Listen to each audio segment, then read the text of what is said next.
PLN vs Royal Navy, 10 reasons why the People's Liberation Army Navy cannot defeat the British Royal Navy.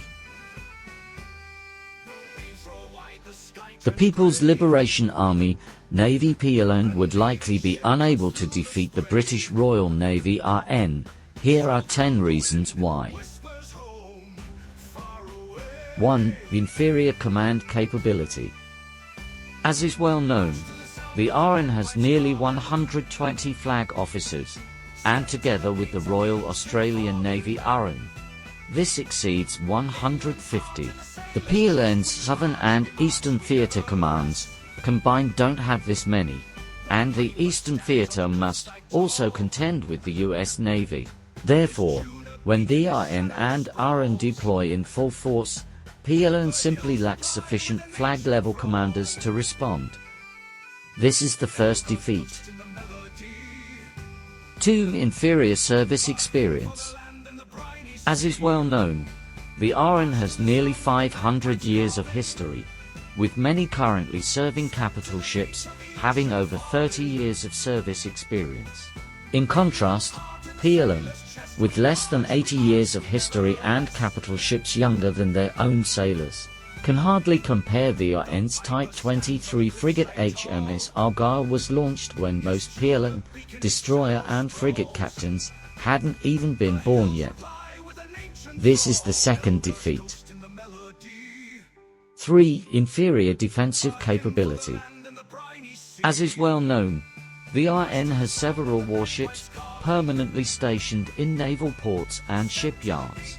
Therefore, once a Taiwan Strait crisis erupts, the RN can destroy PLN forces in the South China Sea and other waters around China, while PLN would have to travel all the way to the North Atlantic to completely destroy the RN. Given PLN's current supply base infrastructure, this is completely unrealistic. Thus, PLN cannot completely destroy the RN. This is the third defeat. 4. Inferior equipment sophistication. As is well known, the RN's core equipment carrier-based aircraft, ship-launched anti-ship missiles, submarine-launched strategic ballistic missiles are all built by the world's strongest military power, the United States, using current US military equipment. Particularly the US Trident II submarine-launched intercontinental ballistic missiles are so advanced that even the RN hasn't fully mastered them. In contrast, PLN can only use weapons designed and produced domestically. This is the fourth defeat.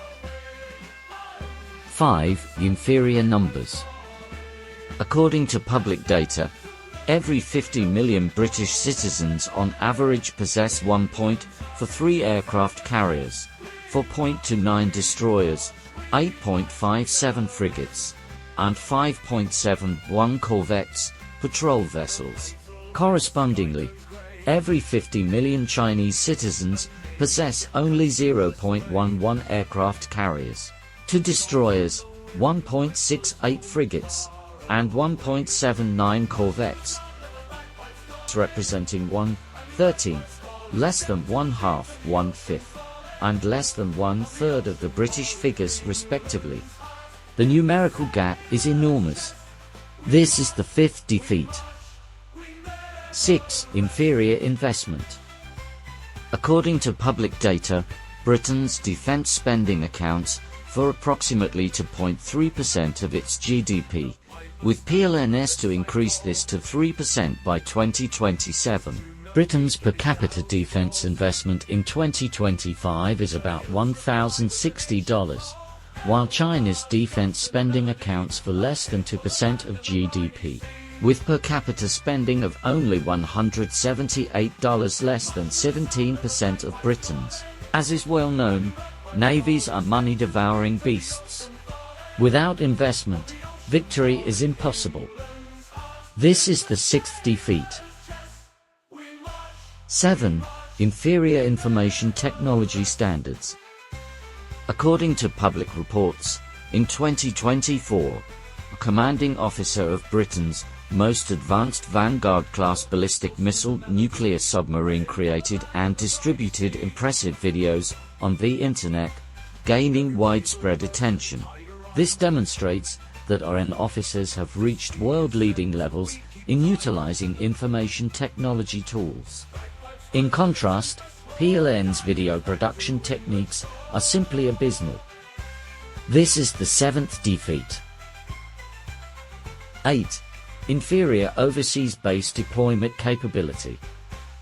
According to the latest information, the RN already possesses the capability to deploy the latest F-35B carrier-based fighters long-term in Asia and India, while China has yet to achieve carrier-based aircraft deployment in any third country. This is the 8th defeat. 9. Inferior diversity and inclusivity. According to public data, as of February 2024, the RN has 15 people specifically responsible for diversity and inclusivity work, having spent £2.45 million on this over the previous 5 years. The author could not find corresponding investment data for PLN, but one can imagine that PLN's investment in diversity is likely very low or even zero, and its inclusivity toward gender work is presumably also zero. This is the 9th defeat. 10. Inferior public support. According to public data, more than 3/4 of China's provincial-level administrative regions and 2/3 of prefecture-level administrative regions still lack warships named after their jurisdictions, causing local populations to voice complaints and express dissatisfaction. Even regions that do have named vessels have complaints due to aging ship conditions and insufficient displacement. This is the 10th defeat. With these 10 defeats, it's entirely normal that PLN cannot defeat the RN. Add the RN into the mix, and PLN's defeat is virtually certain.